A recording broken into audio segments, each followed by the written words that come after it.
हमने Mendelian disorders, chromosomal disorders का जिक्र किया था ना।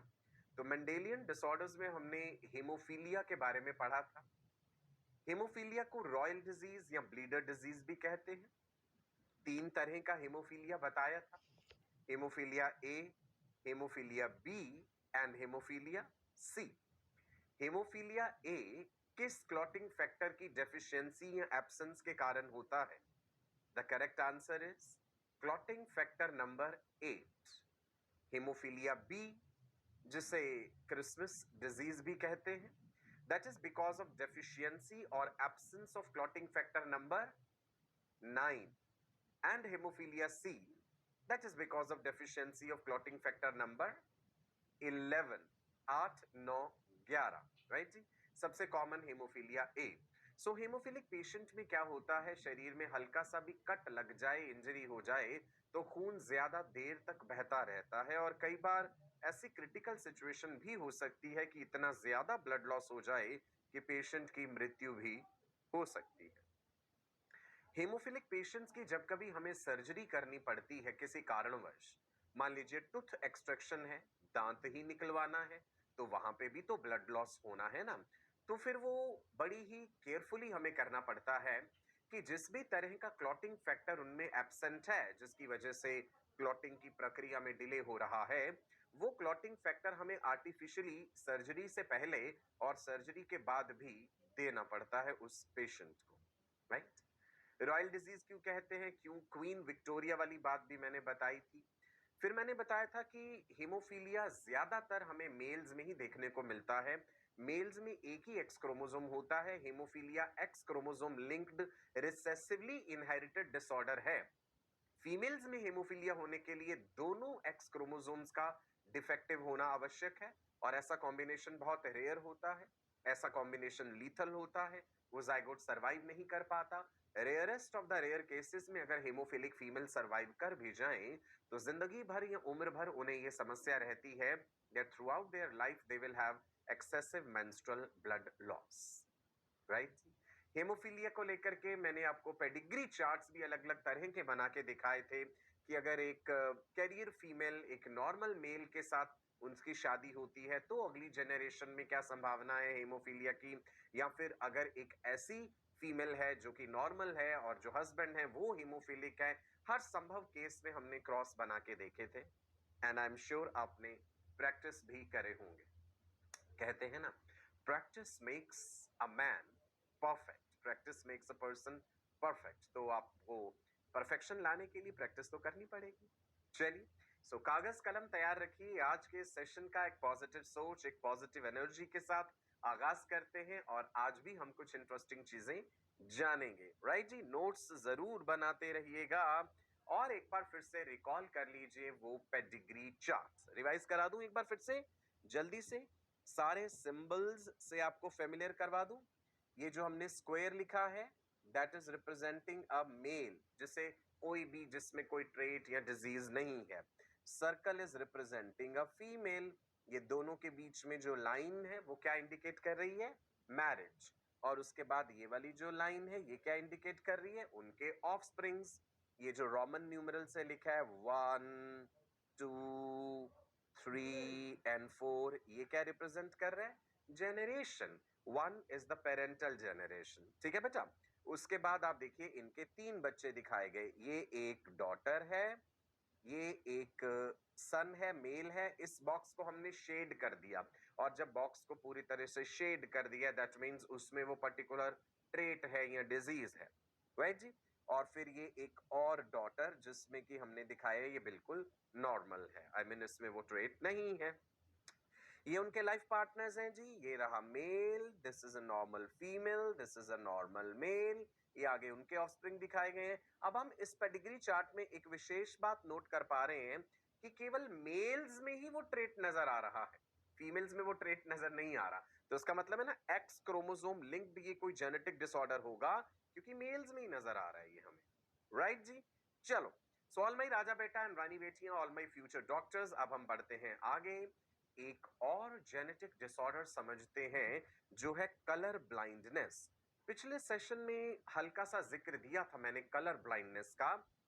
नॉर्मल विजन में एक इंसान को रंग इस प्रकार से दिखते हैं, जैसे आपको ये फल नजर आ रहे हैं, पपीता है, केले हैं, और भी कई तरह के फ्रूट्स हैं, एवोकाडो है, खजूर भी नजर आ रहे हैं मुझे इसमें। एक कलर ब्लाइंड इंसान को ऐसा नहीं है कि रंग नजर ही नहीं आते, आते हैं, परंतु अलग तरह से। A color blind person is one who cannot appreciate particular colors. So आप इसी स्लाइड में जो दूसरा चित्र देख पा रहे हैं, ये वाला, ये वही फलों के रंग हैं जो एक कलर ब्लाइंड पर्सन को नजर आएंगे। आज हम इस बात को लेकर के आपको इशिहारा प्लेट्स भी दिखाएंगे, जिसके जरिए हम कलर ब्लाइंडनेस का टेस्ट करते हैं।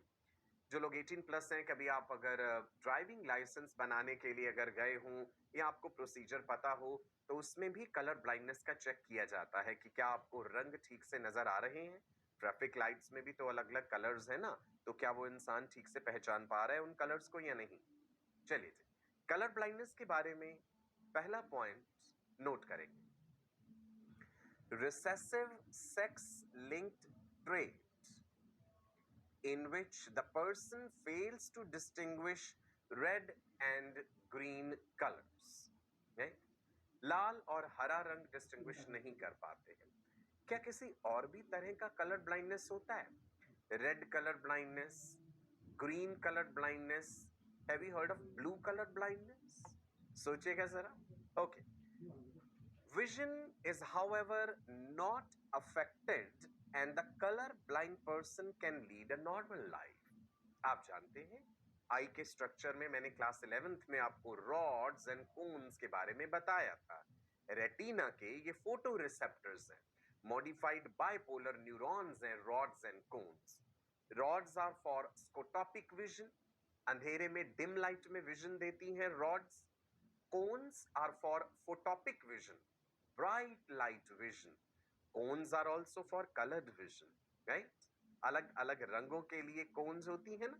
Now, so यहाँ पे कलर ब्लाइंडनेस का जब हम जिक्र करते हैं, मतलब समस्या कोन्स के साथ है, तो कलर्स डिस्टिंग्विश करने में प्रॉब्लम होगी।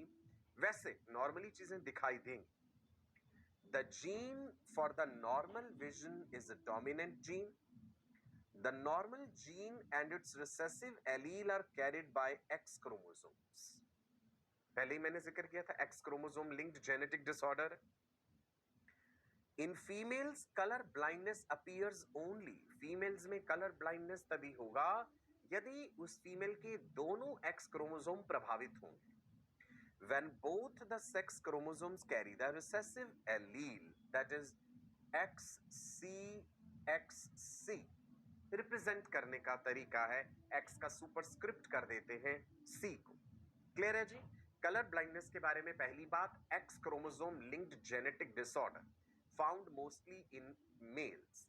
For a female to be colour blind, दोनों एक्स क्रोमोसोम डिफेक्टिव होने चाहिए। नो, याद कर लीजिए, ह्यूमंस का कैरियोटाइप आपने पढ़ा है, हम जानते हैं 2n इज इक्वल टू 46, यानी हमारे में 23 पेयर्स ऑफ क्रोमोसोम्स होते हैं, और इन 23 पेयर्स ऑफ क्रोमोसोम्स में से 22 पेयर्स जो होते हैं उन्हें कहते हैं autosomes, right? And one pair of chromosome क्या कहलाता है? Sex chromosomes. मेल के लिए XY, जैसा कि यहां पे दिखाया गया है, मेल के लिए XY, फीमेल के लिए सेक्स क्रोमोसोम XX। तो कलर ब्लाइंडनेस का जिक्र कर रहे हैं, सेक्स क्रोमोसोम से लिंक्ड है। समस्या जो है वो सेक्स क्रोमोसोम में है, म्यूटेशन है, there is a mutation in the X chromosome. Mutations याद है, sudden change in the DNA. DNA क्या है? एक सीक्वेंस है न्यूक्लियोटाइड्स का, गड़बड़ कहीं भी हो सकती है, राइट? एरर कहीं भी आ सकता है। सो म्यूटेशंस ही कारण बनती हैं वैरायटी का भी। आगे इवोल्यूशन में ये बात हम जानेंगे, वेरिएशंस का अल्टीमेट सोर्स म्यूटेशंस ही होता है। ठीक है बेटा? ना, यहां पे एक हल्का सा आइडिया दिया गया आपको ह्यूमन आईबॉल के स्ट्रक्चर का। अगर आपको याद हो, आईबॉल का स्ट्रक्चर जो है एक बॉल जैसा है, but it's not a perfect sphere, because cornea जो है वो आगे की तरफ बल्ज आउट करता है। आईबॉल की 3 लेयर्स या 3 कोट्स होते हैं। सबसे बाहर वाला आउटर मोस्ट फाइब्रस कोट होता है, जिसे कॉर्नियो स्क्लेरल कोट भी कहते हैं, जिसमें कॉर्निया एंड स्क्लेरा इंक्लूडेड है। कॉर्नियो स्क्लेरल कोट, कॉर्निया ही वो सबसे पहली लेयर है ना जहां आके लाइट टकराती है। Cornea provides maximum refraction to light, और स्क्लेरा तो ये जो सफेद वाला हिस्सा है, white part of the eye is sclera, it is opaque, it does not allow entry और एग्जिट ऑफ लाइट। और कॉर्निया जो है परफेक्टली ट्रांसपेरेंट एवेस्कुलर लेयर है, कॉर्निया में ब्लड वेसल्स नहीं होते। आई ट्रांसप्लांटेशन जब करते हैं तो कॉर्निया ट्रांसप्लांट किया जाता है। मिडल वेस्कुलर कोट जो है उसमें choroid, ciliary body and iris है। Choroid, ciliary body and iris middle vascular coat है, राइट जी। आइरिस जैसे जो आंख में बड़ा सा काला गोला नजर आता है, that gives colour to your I.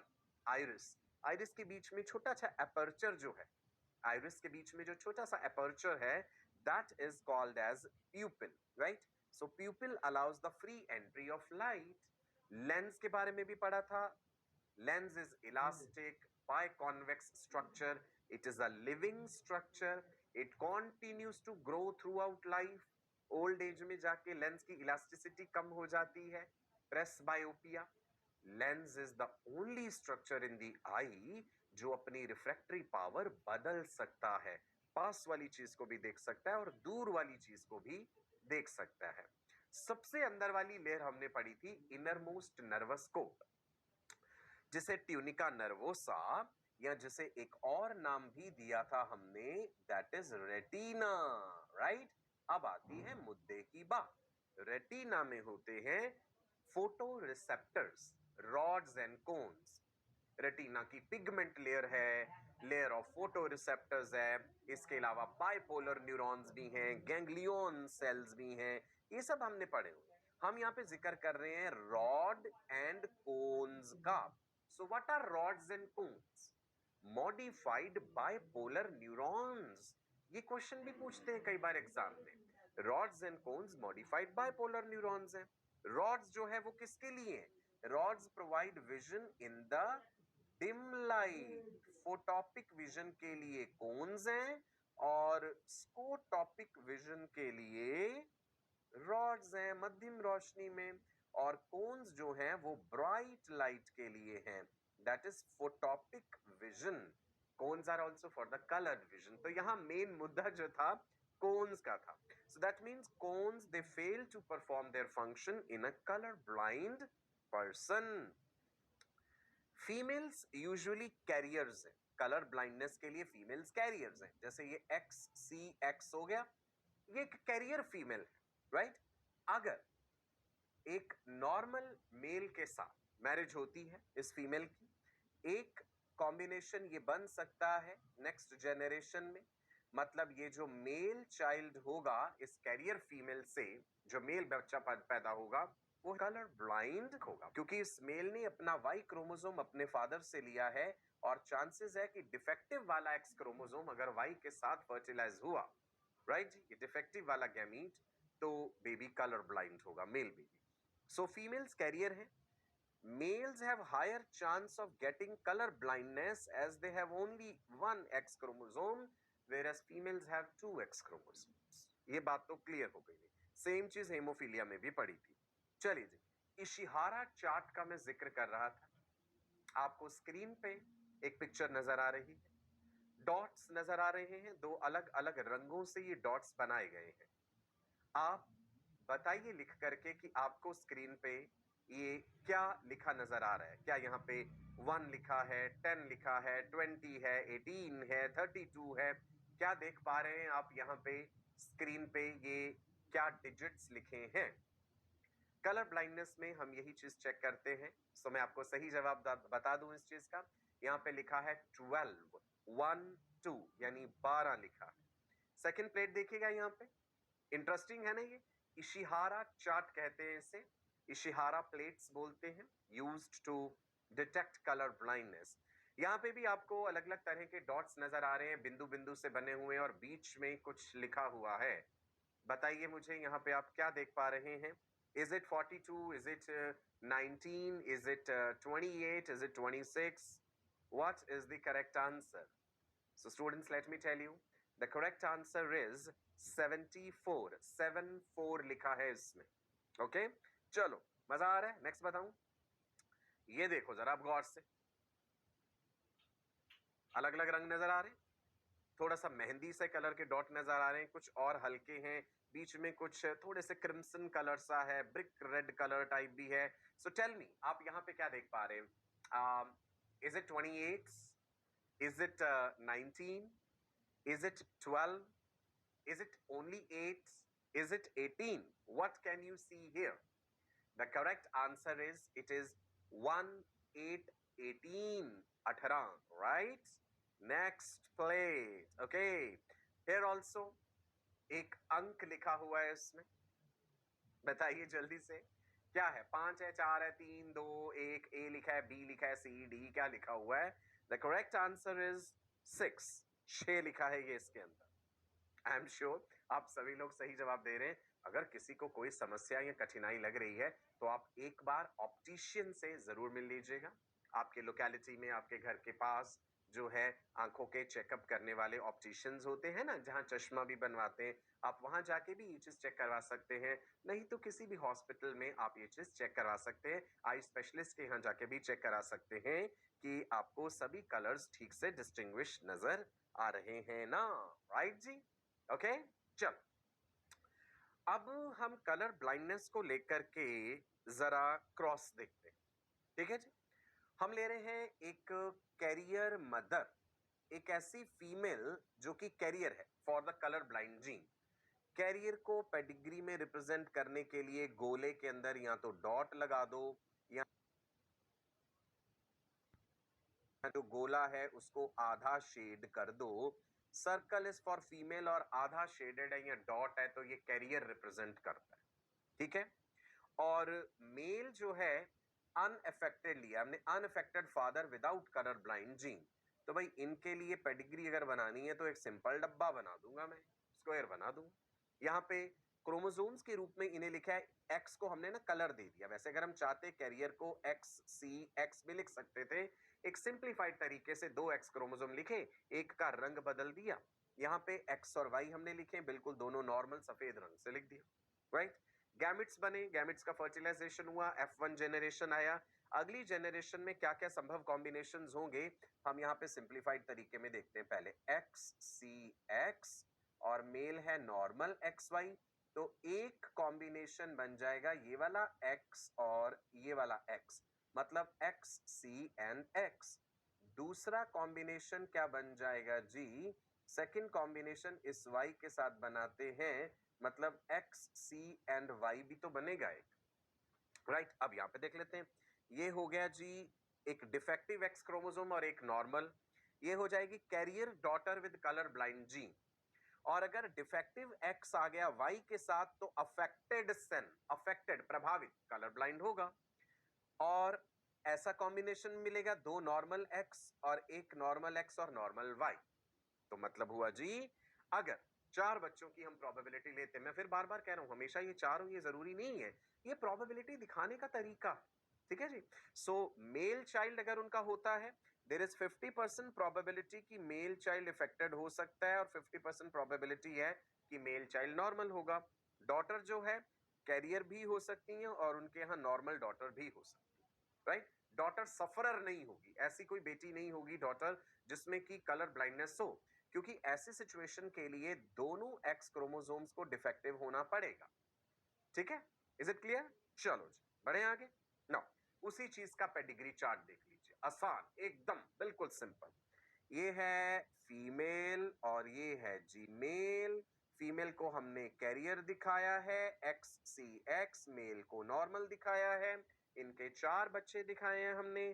Career daughter with colour blind gene, यानी ये carrier daughter with colour blind gene है. ये अफेक्टेड सन जिसमें कि कलर ब्लाइंडनेस होगा. ये नॉर्मल डॉटर है और ये नॉर्मल सन है. Is this pedigree chart clear to all of you? Simple. Right. चलो आगे बढ़े. नेक्स्ट एक और सिचुएशन लेते हैं. कैरियर मदर है और जो फादर है, पिताजी जो है वो कलर ब्लाइंड है. ओके. सो मैं ऐसे लिख लेता हूं, कैरियर मदर XCX और फादर जो है कलर ब्लाइंड है XCY। अब आप सारे कॉम्बिनेशंस देख लीजिए। एक कॉम्बिनेशन होगा XCXC, ये वाला X और ये वाला X, दोनों X डिफेक्टिव हो गए, मतलब ये कलर ब्लाइंड डॉटर। ये रहा जी affected daughter with colour blind जी। ओके, एक कॉम्बिनेशन होगा कि डिफेक्टिव X और नॉर्मल Y, राइट, मतलब ये वाला डिफेक्टिव X और ये वाला नॉर्मल Y, XCY। तो ये सन होगा, मेल चाइल्ड होगा, कलर ब्लाइंड होगा। मेल में एक ही X क्रोमोसोम है, वो भी डिफेक्टिव है, तो वो अपने आप को शो करेगा। ये है जी carrier daughter with colour blind, और ये है जी नॉर्मल सन जिसमें कि कलर ब्लाइंडनेस का जीन नहीं है, राइट जी। सो इसका मतलब है फीमेल कलर ब्लाइंड तब हो सकती है यदि उसकी मदर कैरियर हो और उसके फादर सफरर हो, तभी तो XC कॉम्बिनेशन बन पाए। सिंपल है, क्लियर है। इसी चीज का पेडिग्री भी देख लेते हैं। ये लो जी, सिंपल। ये सर्कल रिप्रेजेंट कर रहा है फीमेल, स्क्वायर रिप्रेजेंट कर रहा है मेल, ये अफेक्टेड मेल है XCY, और ये एक कैरियर फीमेल है। ओके, सो डॉटर एक हो गई कैरियर, ये सिचुएशन हो जाएगी, राइट। ये वाली जो डॉटर है XCXC, ये मेल XCY, और ये normal male. Simple pedigree, clear, no confusion, right जी। चलो आगे बढ़े। एक और जेनेटिक डिसऑर्डर भाई, हम जिक्र क्या कर रहे थे, पेडिग्री चार्ट्स के साथ साथ मेंडेलियन डिसऑर्डर्स हम समझ रहे हैं। We have discussed haemophilia, we have discussed colour blindness. ये दोनों topic examination point of view से बहुत इंपॉर्टेंट है। क्वेश्चंस इन पे पूछे जाते हैं। कई बार पेडिग्री चार्ट बनाया होता है, वहीं से हमें अंदाजा लगाना होता है कि ये किस तरह के जेनेटिक डिसऑर्डर की बात करी गई है इसमें। सो एकदम क्रिस्टल क्लियर होना चाहिए आपको। ये दोबारा प्रैक्टिस कीजिएगा, खुद बना करके देखिएगा इन्हें, एक बार, दो बार, तीन बार, दूसरे को समझाइएगा अपने फ्रेंड सर्कल में, है ना। तब कई बार ऐसा होता है हम किसी को समझाते हैं, सामने वाला एक ऐसा सवाल, ऐसा क्वेश्चन पूछ लेता है जो कभी हमने खुद भी नहीं सोचा होता। इसीलिए मैं कहता हूं नॉलेज बांटने से बढ़ती है। नेक्स्ट है जी सिकल सेल एनीमिया। जेनेटिक्स पढ़ते समय कई बार इस जेनेटिक डिसऑर्डर का जिक्र हो चुका है, सिकल सेल एनीमिया। एनीमिया शब्द का मतलब है खून की कमी होना, आरबीसीज कम हो जाना। आरबीसीज कम होंगे तो हेमोग्लोबिन कम होगा, right, clear. Now sickle cell anaemia में क्या है, आरबीसीज बिकम सिकल शेप्ड। कई बार बता चुका हूं, सिकल वो दराती होती है गांव देहात में घास काटने के लिए जो यूज करते हैं औजार। होता क्या है जी, इसमें गड़बड़ आ जाती है हेमोग्लोबिन की beta chain. Sickle cell anaemia में गड़बड़ किस में आई है, बीटा चेन ऑफ हेमोग्लोबिन में। हेमोग्लोबिन एक प्रोटीन है, हेमोग्लोबिन आरबीसीज के अंदर प्रेजेंट है। हेमोग्लोबिन ऑक्सीजन के साथ जुड़ता है, ऑक्सी हेमोग्लोबिन बनता है, यानी हेमोग्लोबिन टिश्यूज तक ऑक्सीजन ट्रांसपोर्ट करता है, कार्बन डाइऑक्साइड भी तो ट्रांसपोर्ट करता है, हेमोग्लोबिन दोनों चीजें करता है। नाउ हेमोग्लोबिन में दो अल्फा चेन, दो बीटा चेन्स होती है। सो समस्या क्या हो जाती है सिकल सेल एनीमिया में, ग्लूटामिक एसिड, ये दिख रहा है ना, ग्लू, GLU दिख रहा है, ग्लू इंपॉर्टेंट है। ये स्लाइड कौन सी पोजीशन पे है, अमीनो एसिड की पोजीशन नंबर 6 है बीटा चेन में। 1 2 3 4 5 6 7 कितने सारे अमीनो एसिड्स हैं। छठा अमीनो एसिड जो छठवीं पोजीशन पे है, वो नॉर्मल हेमोग्लोबिन में जो है that is glutamic acid. Mutation हो जाने की वजह से, एक म्यूटेशन हो जाने की वजह से glutamic acid is replaced by valine at position 6 in the beta chain. Favourite question of the examiner, right. Question ऐसे फ्रेम कर लेते हैं, in sickle cell anaemia option number 1 phenylalanine is replaced by valine, option 2 valine is replaced by glutamic acid, option 3 glutamic acid is replaced by valine at position 6 in which chain, beta chain। गड़बड़ ये हो जाती है, इसके कारण RBCs sickle shaped हो जाते हैं। ऐसे आरबीसीज का लाइफ स्पैन केवल 20 दिन होता है। इनकी समस्या है ये आरबीसीज ब्लड वेसल्स को ऑब्स्ट्रक्ट कर देते हैं, राइट। जेनेटिक्स के लेवल पे चलते हैं, देखिए जरा स्लाइड को। हेमोग्लोबिन का ये रहा gene, gene is what, a short segment of the DNA. ये जीन कोड कर रहा है प्रोटीन्स के लिए. Proteins are made up of amino acid chains, so there are 2 alpha chains, 2 beta chains. यहां क्या हो जाता है, एबनॉर्मल एडल्ट हेमोग्लोबिन बना, दैट इज HbS कह देते हैं. When you write HbS, that is abnormal haemoglobin. भाई सिकल सेल्ड हेमोग्लोबिन जो है, ओके जी, म्यूटेशन के कारण ऐसा हुआ है. ये नॉर्मल हेमोग्लोबिन का जीन है and we represent it as HbA. ठीक है जी. सो यहां पे म्यूटेशन हो जाने से ये गड़बड़ हो जाता है.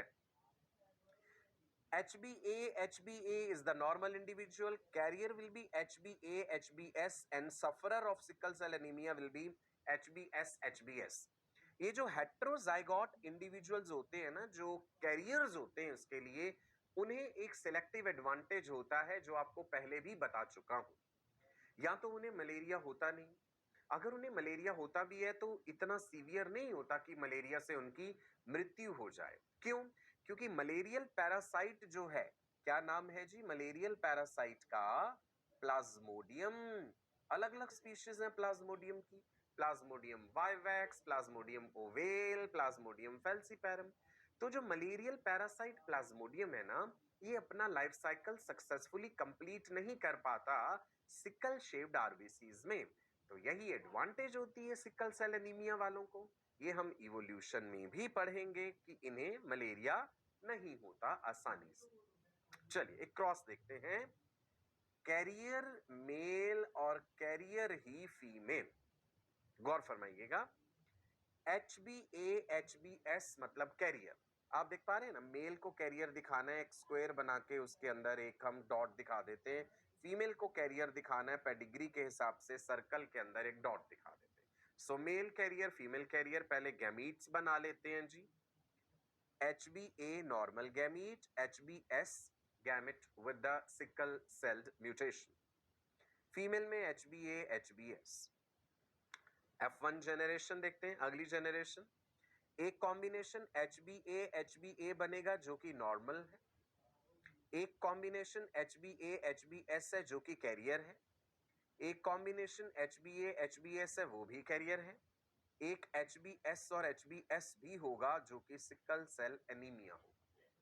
मतलब यहाँ पे नॉर्मल इंडिविजुअल भी मिलेगा, कैरियर बच्चे भी हो सकते हैं, राइट जी, और सफरर भी मिल रहा है हमें जो कि सफर कर रहा है उससे. सिकल सेल एनीमिया वालों का लाइफ स्पैन अलग अलग कंट्रीज में वेरी करता है डिपेंडिंग अपॉन कैसी सुविधाएं और दवाइयां उपलब्ध है, कि वो 20 साल तक जिंदा रहेंगे या वो 10 साल तक जिंदा रहेंगे या 50-60. अमेरिका जैसे जो देश हैं जहां पे दवाइयां उपलब्ध हैं, बेहतर रख रखाव है, right, living standard conditions better हैं, वहां 60-70 साल तक भी लाइफ स्पैन हो सकता है सिकल सेल एनीमिया पेशेंट का. ध्यान रखिएगा ये चीज. ओके, चलो अब हम देखते हैं एक ऐसा इंडिविजुअल जो अफेक्टेड है और एक कैरियर फीमेल. मेल को हमने अफेक्टेड दिखाया है तो पेडिग्री के हिसाब से स्क्वायर बना के पूरे का पूरा हमें शेड करना होगा. फीमेल को कैरियर दिखाया है, पेडिग्री के हिसाब से सर्कल बना के उसमें डॉट लगा दीजिए. मेल अगर अफेक्टेड है तो जीनोटाइप होगा HbS HbS. फीमेल अगर कैरियर है, जीनोटाइप होगा HbA HbS. कैरियर है ना, हेट्रोजाइगस है ना. Now gametes HbS HbS HbA HbS.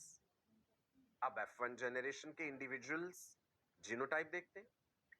HbA HbS will be carrier, right? HbS HbS will be sufferer, मतलब सिकल सेल एनीमिया होगा. दैट मीन्स एक सिकल सेल एनीमिक मेल जो है, अगर उसकी शादी होती है कैसी फीमेल से जो कि कैरियर है, तो अगली जनरेशन में हमें सिकल सेल एलील किस तरह से मिल रहा है, उसका इनहेरिटेंस पैटर्न आपने देखा. एग्जामिनेशन पॉइंट ऑफ व्यू से ये क्वेश्चंस इंपॉर्टेंट है, ध्यान से समझते जाइएगा, राइट. अब हम लेते हैं unaffected male individual and carrier female. Unaffected है मतलब नॉर्मल हेमोग्लोबिन है, HbA HbA. पेडिग्री के हिसाब से सिंपल स्क्वायर. फीमेल कैरियर है तो एक सर्कल के अंदर सिंपल डॉट. मेल की गैमिट्स HbA HbA, फीमेल में HbA and HbS. F1 generation के combinations. HbA HbA will be normal, ये दोनों केसेस नॉर्मल। HbA कैरियर है, ये भी हेट्रोजाइगस है, ये कैरियर है।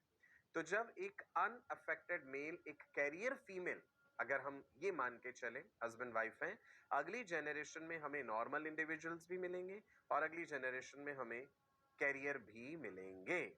अब आप यहाँ पे पेडिग्री चार्ट देख लीजिए, गौर से देखिएगा, समझिए इसको। ये क्या दिखाएगा? ये है जी parental generation, male female, circle और स्क्वायर से मेल फीमेल समझिए। अब आप देखिए इसमें बीच में क्या करा हुआ है, शेड, आधा शेड कर रहा है, तो मतलब ये भी कैरियर है और वो भी कैरियर है। मान लो अगर हमने इसे हेमोफीलिया के लिए कैरियर माना या कलर ब्लाइंडनेस के लिए कैरियर माना, या हमने इसे कैरियर मान लिया, यहाँ पे हम जिक्र कर रहे हैं इस समय किस जेनेटिक ट्रेट का? Just now what we are discussing is about the sickle cell anaemia, ठीक है? तो अगर हम सिकल सेल एनीमिया के लिए मान के चल रहे हैं, आप जीनोटाइप लिख लीजिएगा उस हिसाब से, और अगली जनरेशन में क्या क्या संभावना हमें मिल जाएगी वो आपके सामने। क्लियर है जी? Right now, sickle cell allele has been found at a fairly high frequency among human population that are exposed to malaria. थोड़ी देर पहले भी जिक्र कर रहा है, क्यों? Protozoan genus which causes malaria, that is Plasmodium. Plasmodium is a genus, इसमें अलग अलग species आ जाएंगी, Plasmodium vivax, Plasmodium ovale, Plasmodium falciparum, है ना, Plasmodium malariae. Plasmodium falciparum is most dangerous. It causes cerebral malaria, black water fever जिसे कहते हैं. It spends part of its life cycle in Anopheles. Female Anopheles mosquito जो है वो फैलाता है इसे. तो प्लाज्मोडियम के जीवन चक्र का कुछ हिस्सा तो फीमेल एनोफिलीज में बीतता है, बिताया जाता है, और कुछ ह्यूमन आरबीसीज में. Another part is within the red blood cells of humans who have been bitten by an infected mosquito. तो अगर सिकल सेल एनीमिया होगा तो प्लाज्मोडियम अपना लाइफ साइकिल ह्यूमन बॉडी में सक्सेसफुली कंप्लीट नहीं कर पाएगा. राइट जी? चलिए, so colour blindness clear, haemophilia clear, sickle cell anaemia clear. एक और इंपॉर्टेंट जेनेटिक डिसऑर्डर जिस पे क्वेश्चंस आते हैं, थैलेसीमिया. रोजमर्रा की जिंदगी में भी आपने कई बार जिक्र सुना होगा थैलेसीमिया का, कूलेज एनीमिया भी सुना होगा आपने, मेडिटेरेनियन एनीमिया. क्या है ये थैलेसीमिया? थैलेसीमिया पेशेंट्स को क्या समस्या होती है? सिकल सेल एनीमिया में तो हमने देखा कि हीमोग्लोबिन एबनॉर्मल बन रहा है, ग्लूटामिक एसिड की जगह वैलीन अमीनो एसिड आ जाता है at position 6 in the beta chain. अब हम देखते हैं कि थैलेसीमिया नाम के इस जेनेटिक डिसऑर्डर में क्या समस्या हो जाती है पेशेंट को.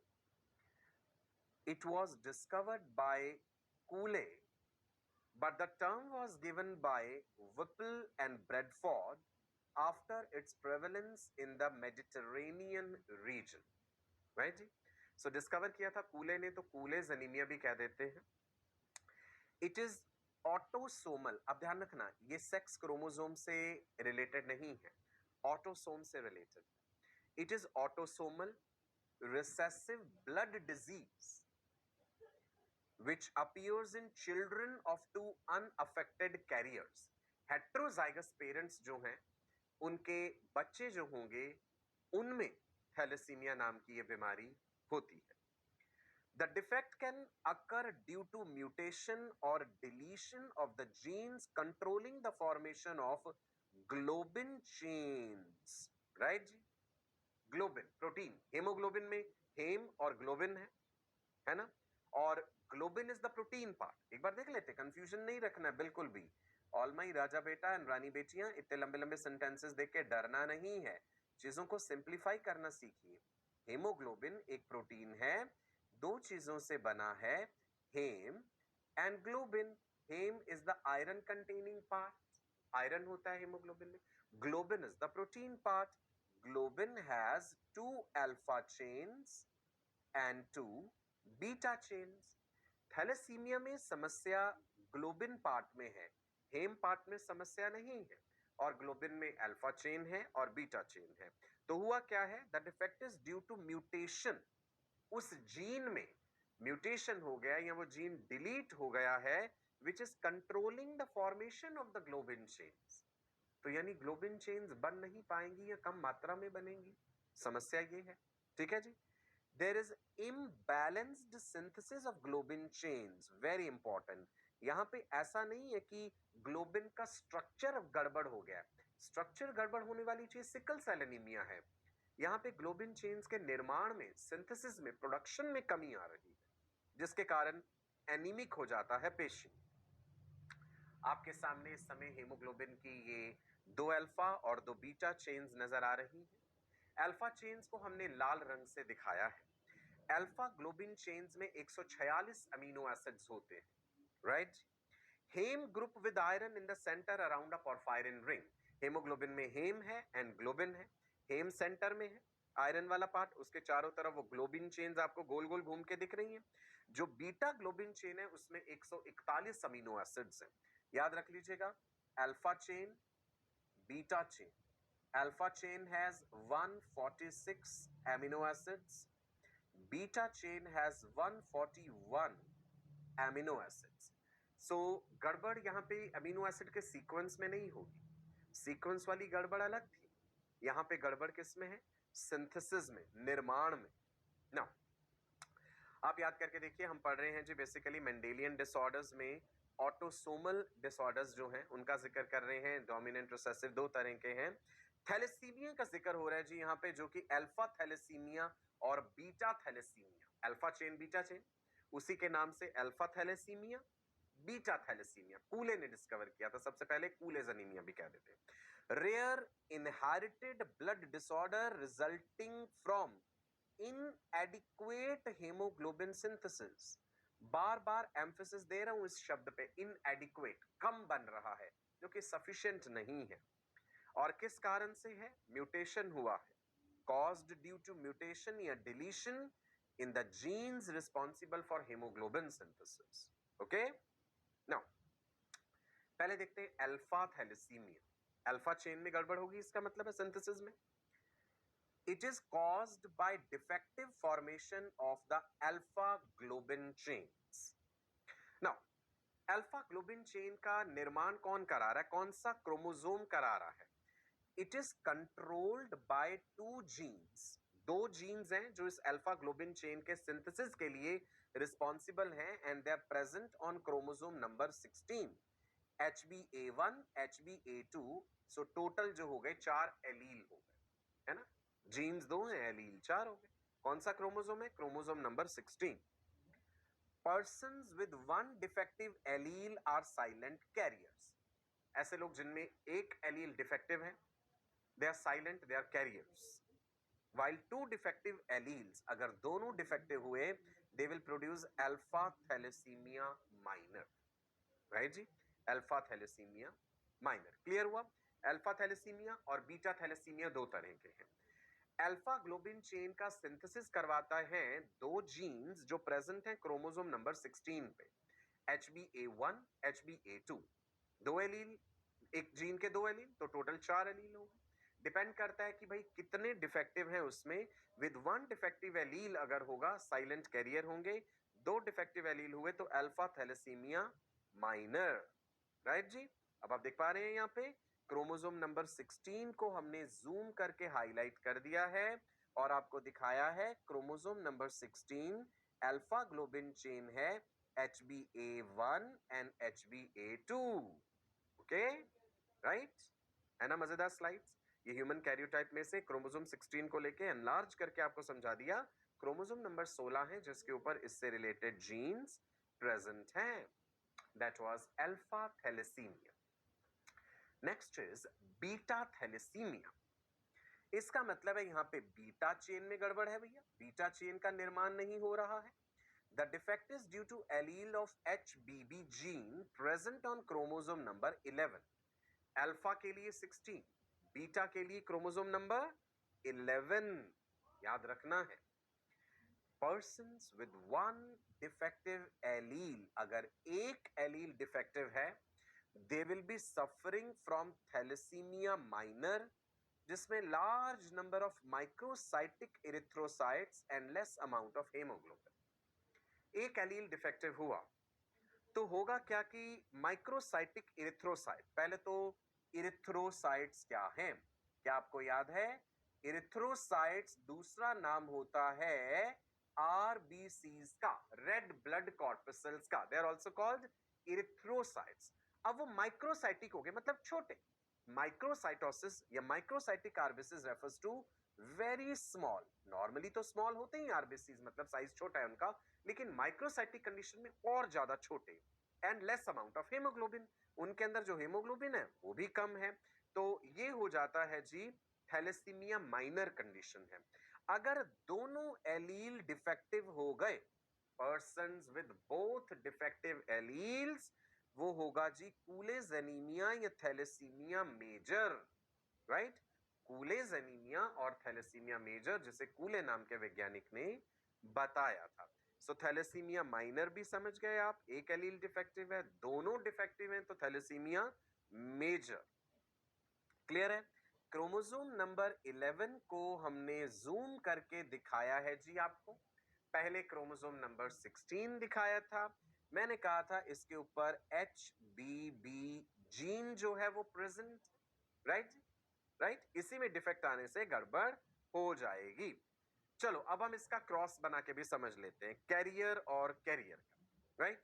यहाँ पे हमने फीमेल ली है, capital T and small T से हमने डिनोट कर दिया कि ये कैरियर हैं, और मेल जो हैं भाई वो भी कैरियर हैं।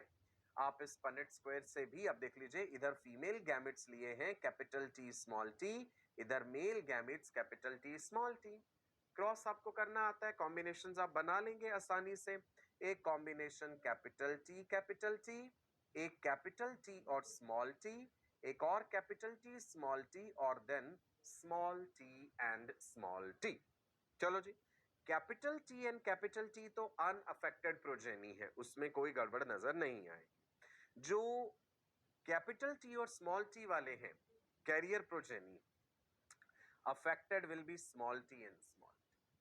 सिंपल क्रॉस था ये, जब से मेंडल वाले क्रॉसेस पढ़ रहे हैं तब से हम भी पढ़ते आ रहे हैं, सो इसमें कोई मुश्किल चीज नहीं थी। अब हम देखते हैं कैरियर हो और अनअफेक्टेड हो। चलिए जी, जीनोटाइप बना लेते हैं। फीमेल हमने कैरियर दिखाया है, मेल अनअफेक्टेड दिखाया है। सो यहाँ पे हैं जी मेल गैमीट्स, इधर हमने ले लिए female gametes, capital T and small T. Male में कैपिटल टी क्योंकि अनअफेक्टेड है। अलग अलग कॉम्बिनेशंस देख लीजिए जी, क्या क्या हो जाएंगे। कैपिटल टी, दो ऐसे सिचुएशन है हमारे पास, capital T and capital T जो कि अनअफेक्टेड है, और दो सिचुएशंस ऐसी हैं capital T and small t वाली जो कि कैरियर प्रोजेनी है 50%, कैपिटल टी स्मॉल टी। ठीक है जी, राइट? सो कैरियर और अनअफेक्टेड की जो अगली जनरेशन है, अनअफेक्टेड भी हो सकती है और कैरियर भी हो सकती है। अब देखते हैं, अगर सिचुएशन हो एक पार्टनर अफेक्टेड है, फीमेल पार्टनर हमने ले लिया अफेक्टेड है, एंड मेल पार्टनर जो है वो कैरियर है, पेडिग्री के हिसाब से हम ऐसे लिख देंगे, और फीमेल के लिए लिखना है तो हम ऐसे बना देंगे। ठीक है जी। नाउ फीमेल क्योंकि अफेक्टेड है तो दोनों स्मॉल टी, मेल क्योंकि कैरियर है तो capital T and small t. अब यहां पे देखिए, फीमेल अफेक्टेड है तो gametes small t and small T, male carrier है capital T and small t. अलग अलग combinations, capital T small t, capital T small t, ये तो हो जाएंगे भाई carrier progeny, capital T small t, and then you will have small t and small T वाले cases also affected progeny. Very easy, simple, genetics के simple principle follow हो रहे हैं यहाँ पे। नाउ इनहेरिटेंस पैटर्न देख लीजिए अब थैलेसीमिया में। आप यहाँ पे आपके सामने पेडिग्री चार्ट है, ये है जी फीमेल, ये रहा मेल। मेल को हमने क्या दिखाया है यहाँ पे, कैरियर। फीमेल को भी क्या दिखाया है, कैरियर। अब हमने दिखाया कि इनके कितने बच्चे हैं, गौर से समझते हैं। ये वाला तो है जी पेरेंटल जेनरेशन, ये है F1 जेनरेशन। सो इनके अपने बेबीज हैं 1, देन 2 एंड देन 3। हमें क्या दिखा कि कैरियर्स जब हैं तो इनका एक फीमेल बेबी ऐसी है, ये फीमेल चाइल्ड जिसमें की थैलेसीमिया रिफ्लेक्ट हो रहा है, हमने उसे सफरर या अफेक्टेड दिखाया है। ये हमने मेल बेबी दिखाया है, बेटा जो है इनका ये भी अफेक्टेड है, सफरर है, और ये एक डॉटर है, एक फीमेल है जो कि कैरियर है, क्योंकि हमने सर्कल को आधा शेड करा है। फिर हमने इनकी मैरिज दिखाई है, अगली जनरेशन, ये जनरेशन नंबर 2 जो हम दिखा रहे हैं, इनकी मैरिज जब हुई, इस पर्टिकुलर फीमेल की मैरिज हो रही है इस पर्टिकुलर मेल के साथ जो कि कैरियर है, कैरियर और अफेक्टेड। अगली जनरेशन में जो थर्ड जनरेशन आ रही है, यहां पे ये मेल अफेक्टेड है और ये मेल कैरियर है, right? Then we have shown this male who is suffering with the disease and this female who is a carrier. इनके जो ऑफस्प्रिंग हैं, दो फीमेल दिखाई हैं हमने, दो डॉटर्स हैं, एक जो है वो सफरर है और एक जो है वो कैरियर है। So this is the inheritance pattern in thalassaemia with the pedigree chart. Pedigree समझ आ गया ना इसका क्लियरली? वंडरफुल जी। चलो एक और genetic disorder, that is PKU, phenyl ketone urea. आप कहेंगे सर फिनाइल कीटोन यूरिया का जिक्र तो पहले भी करा था। यस, बिल्कुल करा था, याद कर लीजिए। फिनाइल एलानीन एक अमीनो एसिड है, ये टायरोसिन में बदलता है। कौन कन्वर्ट करता है टायरोसिन में? Phenyl alanine hydroxylase enzyme. कौन सा एंजाइम जी? PHL, phenyl alanine hydroxylase. Normal individuals में ये PHL enzyme phenyl alanine amino acid को टायरोसिन अमीनो एसिड में कन्वर्ट करता है। टायरोसिन हमारे शरीर में कई कामों के लिए चाहिए। डोपामीन बनता है इससे, जो कि न्यूरोट्रांसमीटर है। टायरोसिन याद कीजिए, थायराइड के hormones T3 T4 are iodinated forms of amino acid tyrosine. Melanin pigment tyrosine से बनती है। तो टायरोसिन के बड़े सारे रोल्स हैं। अगर किसी कारणवश ये एंजाइम गड़बड़ हो गया, फिनाइल एलानीन हाइड्रोक्सिलेज, यानी उस डिजीज्ड इंडिविजुअल में phenyl alanine amino acid tyrosine में कन्वर्ट नहीं हो पाएगा। फिनाइल एलानीन का लेवल बढ़ता रहेगा, टायरोसिन का लेवल बहुत ही कम होगा, तो गड़बड़ हो गई, डेफिशिएंसी ऑफ टायरोसिन हो गई, है ना? डेफिशिएंसी ऑफ टायरोसिन हो जाने से क्या क्या गड़बड़ हो जाएगी? देखो, tyrosine is required for synthesis of various neurotransmitters, जैसे डोपामीन के लिए भी चाहिए।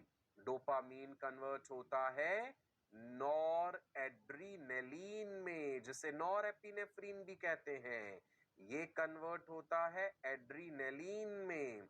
वेरी इंपॉर्टेंट, ये सब किससे बन रहे हैं? टायरोसिन अमीनो एसिड से। What are neurotransmitters? Chemicals which help in the transmission of nerve impulse in a synapse. 11th में nerve impulse transmission में synapse में पढ़ा था। तो फिनाइलएलानीन तो है बेचारा, कन्वर्ट नहीं हो पा रहा टायरोसिन में। डोपामीन की कमी है, नॉर एड्रीनलिन की कमी, एड्रीनलिन की कमी, मेटाबॉलिक डिस्टर्बेंस होने लगेगा, है ना?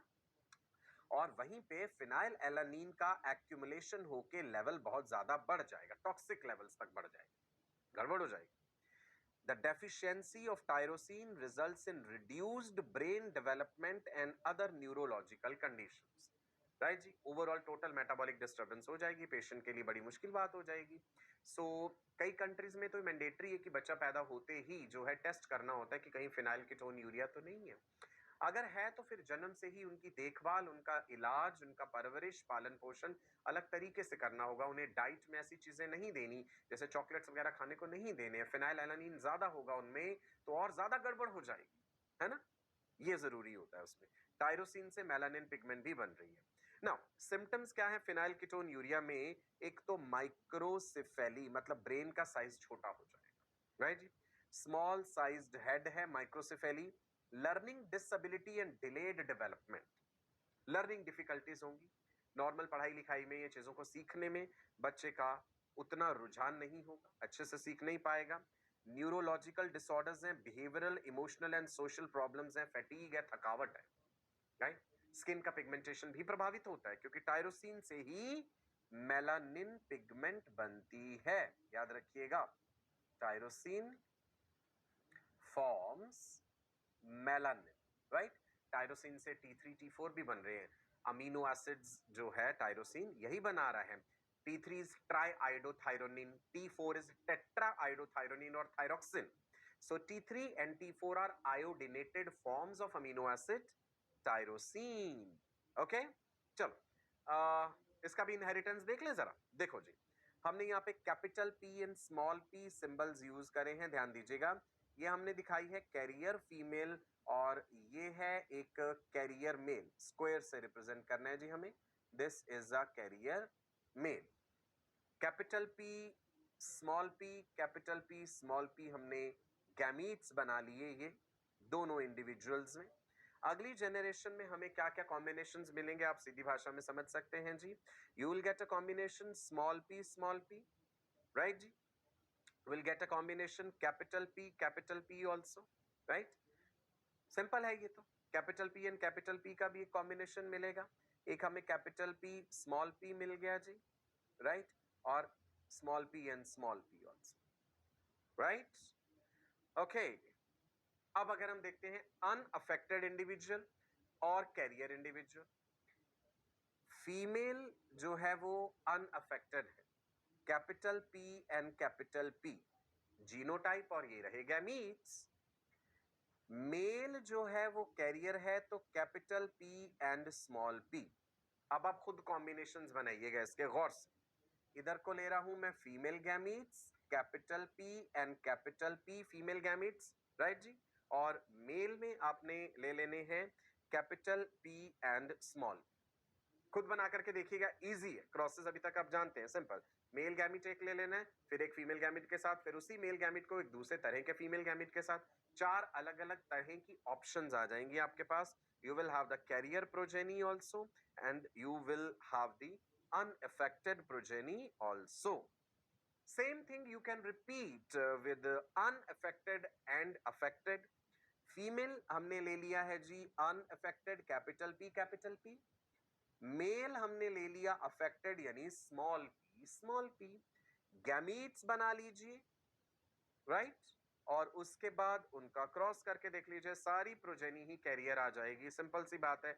एक कैपिटल P के साथ जब आप एक स्मॉल p को लगा रहे हैं तो ये सभी हो जाएंगे कैरियर. क्लियर है जी, राइट. ये आप देख लीजिए पेडिग्री, इनहेरिटेंस पैटर्न इन फिनाइल कीटोन यूरिया. कैसा नजर आएगा आपको? ये है नंबर 1 2 3 रिप्रेजेंट कर रहे हैं parental generation. Carrier female, carrier male, ये इनके ऑफस्प्रिंग्स हैं 3, जिसमें से 2 मेल्स तो सफरर हैं और एक मेल चाइल्ड जो है वो कैरियर है. Okay, right. क्लियर है जी इतना ना? अब सुनो मेरी बात. अभी तक हमने जिक्र करा है मेंडेलियन डिसऑर्डर्स का. क्रोमोसोमल म्यूटेशंस भी हमें पढ़नी है. गड़बड़ तो क्रोमोसोम्स में भी हो सकती है. अभी तो सिर्फ हम एक एलील, एक जीन को लेके चल रहे थे. भाई अगर पूरे के पूरे क्रोमोसोम में गड़बड़ हो गई, 3 क्रोमोसोम आ गए एक साथ, जो एक होमोलोगस पेयर की जगह 2 आने की जगह 3 आ गए, तो ट्राइसोमी ऑफ 21 हो गया. या फीमेल में 2 एक्स क्रोमोसोम होने की जगह मान लो सिचुएशन होगी कि पूरे का पूरा एक एक्स क्रोमोसोम ही खत्म हो गया, X0 हो गया. Have you heard of this syndromes? अगर मेल में एक एक्स एक वाई होता है नॉर्मली, और अगर 2 एक्स और वाई हो गए तो क्या हो जाएगा? यानी पूरे का पूरा क्रोमोसोम में भी तो गड़बड़ हो सकती है. म्यूटेशन केवल सिर्फ जीन के लेवल पे थोड़ी है, म्यूटेशन तो क्रोमोसोम के लेवल पे भी हो सकती है. तो ये सारी चीजें हम अपने अगले सेशन में पढ़ेंगे डिटेल में. I will be telling you about Down syndrome, Edward syndrome, Patau syndrome, Klinefelter syndrome, super males, super females. So lot many interesting things to come in the next session. So आज हमने क्या क्या पढ़ लिया है जी? Colour blindness समझ लिया हमने अच्छे से.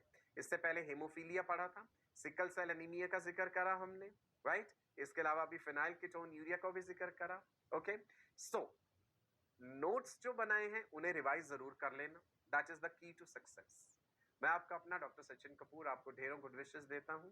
आपके उज्जवल भविष्य के लिए शुभकामनाएं देता हूं. अपने मेंटर्स के कांस्टेंट टच में रहिए, उनकी गाइडेंस में रहिए, डेली प्रैक्टिस पेपर्स जरूर प्रैक्टिस करते रहिए. नमस्कार, bye bye, God bless you all, wish you all a very bright and prosperous future. Stay blessed.